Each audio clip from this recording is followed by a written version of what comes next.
All right, welcome to video number 7. Today we are going to start learning about integrals. So first of all, integral notation. So how do you write them? Well, there are two types of integrals, the indefinite integral and the definite integral. So to write the indefinite integral, you write the integral sign, which kind of looks like an S, and then f of x dx. And you can also write f of u du, that also works. And the definite integral is basically the same, except you have two numbers, a and b, at the top and the bottom of the integral sign. So the indefinite integral is also known as the antiderivative. And so if f of x is equal to the derivative of g of x, then the integral of f of x dx is equal to g of x. So basically, the integral of f of x dx is the function whose derivative is equal to f of x. Here are some commonly used integrals. They are based off of the important derivatives from video 4. So the integral of sine of x is negative cosine of x plus c. And I'll explain what the plus c means in a moment. And this is because the derivative of negative cosine of x is sine of x. The integral of cosine x is sine of x plus c, because the derivative of sine of x is cosine of x. The integral of 1 over x is ln of the absolute value of x plus c. And there's an absolute value here because for 1 over x, you can have x be a negative number, but for ln of x, x cannot be negative. So therefore, you usually see an absolute value here.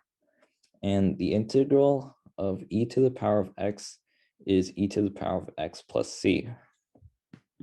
So what is plus c? The integral of cosine of x is sine of x because the derivative of sine of x is cosine of x, as we just saw. However, the derivative of sine of x plus 6 is also cosine of x. So is the derivative of sine of x minus 2, sine of x plus 12. So basically, the derivative of sine of x plus any constant is equal to cosine of x. So therefore, after evaluating an integral, you put a plus c at the end, because the derivative of sine of x plus any constant, which is basically c is just a constant, is cosine of x. All right, so now knowing what integrals are, take a guess as to what these are. So here are the solutions. The integral of 2 dx is 2x plus c because the derivative of 2x is equal to 2. And remember, you always put a plus c at the end. The integral of dx is the same as the integral of 1 dx, and that's equal to x plus c. The integral of 5 du, this one's a little more tricky because we have du instead of dx, but basically what you do is replace all of the x's with u's. So this would be equal to 5u plus c.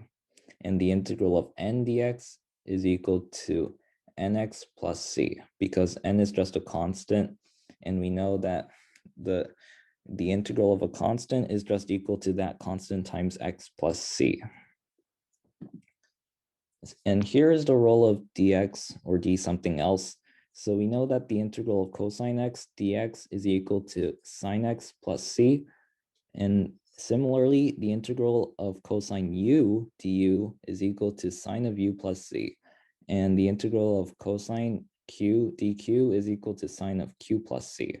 So basically, we just imagine that in this case, we just imagine the u's are just x's. So this would be, just imagine that this is an x and this is an x.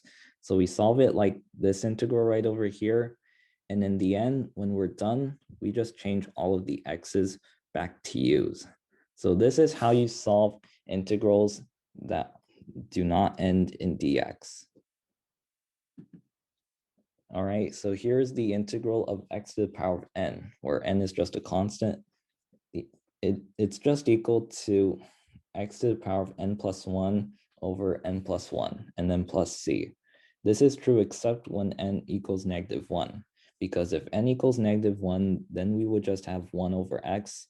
And remember that the integral of 1 over x is the natural log of the absolute value of x plus c. Here are some properties of integrals. They're just the same as the properties of derivatives. So the integral of a function plus another function is equal to the integral of the first function plus the integral of the second function. And similarly for a function minus another function. And then the integral of a constant times a function is equal to the constant times the integral of the function. All right, so here are some practice problems. And if you want, go ahead and try these by yourself. The answers. So first, the integral of x squared, it's just x to the power of n, where n equals 2. And we've seen that that's equal to x to the power of n plus 1 over n plus 1. And we know that n plus 1 is equal to 3. So the answer is x to the power of 3 plus c. Or sorry, x to the power of 3 over 3 plus c. And then for the second problem, we use the properties of integrals. So first we split this up into the integral of 6 dx minus the integral of 5 sine x dx. And then we just carry the constant 5 out. And then now we solve for the integrals. So the integral of 6 dx is equal to 6x. And then the integral of sine x dx is equal to negative cosine of x. And then after simplifying, we get 6x plus 5 cosine of x. And in the end, we add a plus c. So here's another practice problem. And if you want to give it a try, then just pause the video right here. The answer is you use the properties of integrals to break this up. So it becomes the integral of 2u to the power of 4 du plus the integral of 3 to e to the u du. And then you carry the constants out and then solve for these integrals. And then in the end, you'll get this as your final answer. Here's another notation of integrals. Capital F of x means the integral of f of x dx. Capital F of a means the integral evaluated at x equals a.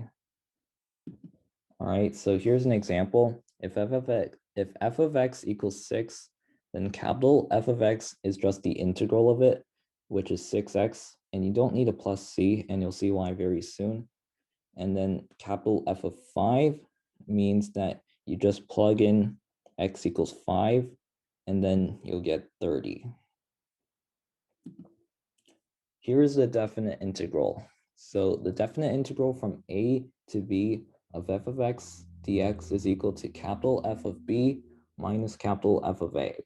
And now this is why you don't need a plus c, because if you had a plus c within f of b and a plus c within f of a, then you see you have a plus c here, and then you're subtracting f of a. So in the end, you'll subtract c again. So in the end, the plus c and the minus c just cancel each other out. So you don't even need the plus c in the first place, because if you have a plus c, then it will just cancel out. And here is the fundamental theorem of calculus. The definite integral from a to b of f of x dx evaluates this area shaded here. So remember that calculus can be used to find area under the curve, and this is how it's done. So here's an example. We want to find the area under the curve of f of x equals x squared between x equals 1 and x equals 2. From the fundamental theorem of calculus, the area is just the definite integral from 1 to 2 of x squared dx. And that's just capital F of 2 minus capital F of 1. So we know that the integral of x squared dx is x cubed over 3. So therefore, the definite integral becomes, all right, so we want capital F of 2 minus capital F of 1. So we just plug in the values. And then in the end, you'll get 7/3. And that's the final answer. So the area shaded right over here is 7/3. Here's another example. We want to find the area under the curve of f of x equals x cubed plus 1 between x equals 0 and x equals 1. So the solution is the area is just the definite integral from 0 to 1 of x cubed plus 1 dx. All right, and so the integral of x cubed plus 1 dx is just equal to the integral of each term. So in the end, it's equal to x to the 4th over 4 plus x.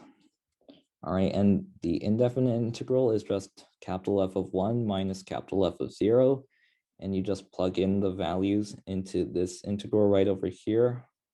And then you'll get that the final answer is 5/4.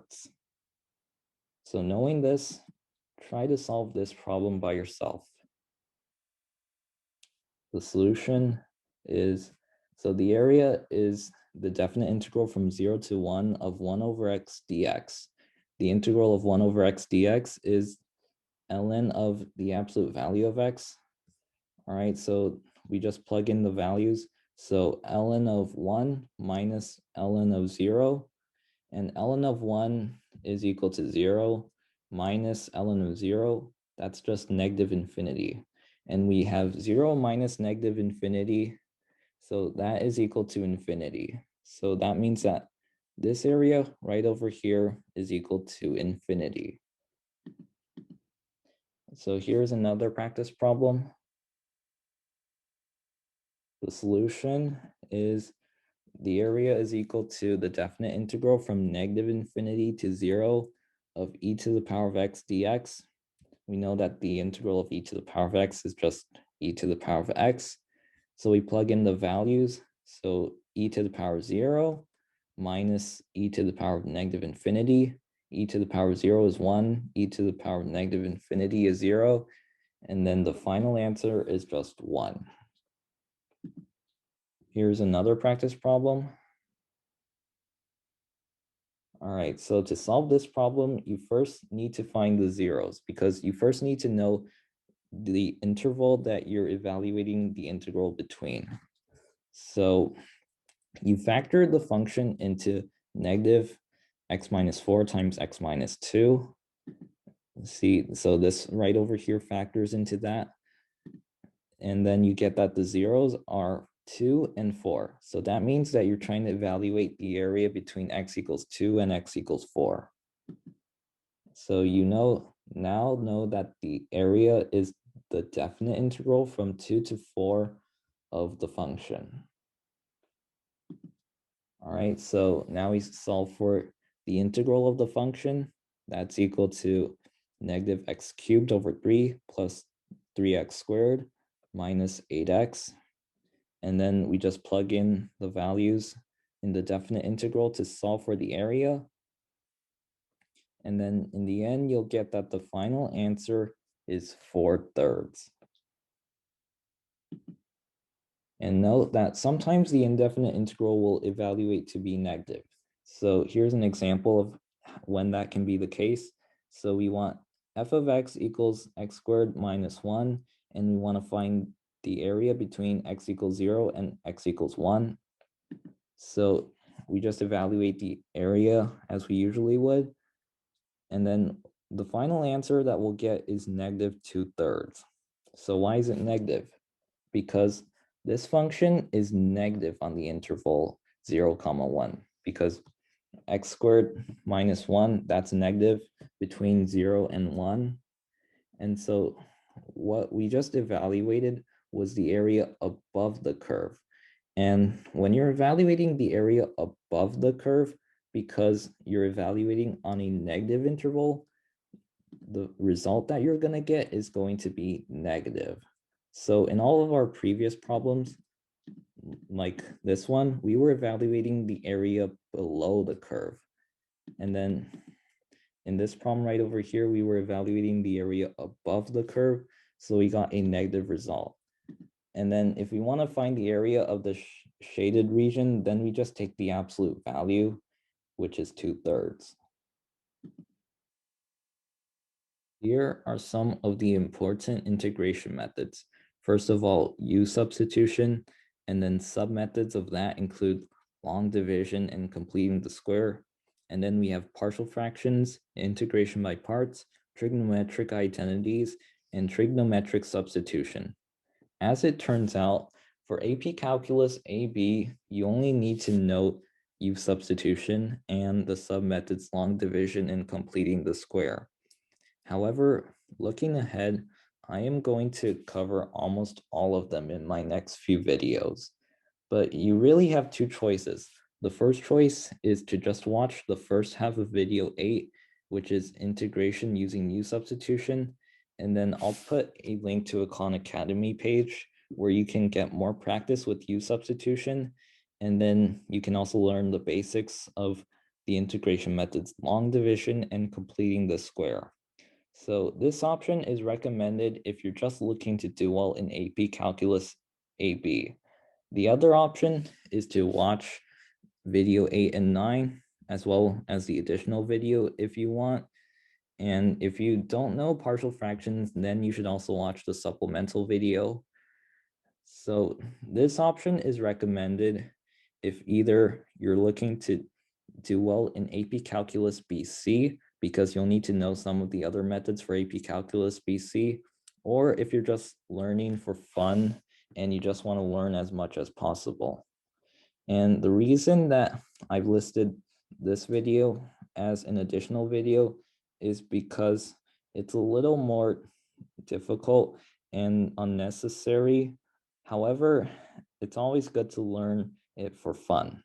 So this additional video is not going to be part of the 12 videos in this series. Neither is the supplemental video, but they're always there if you want to watch it.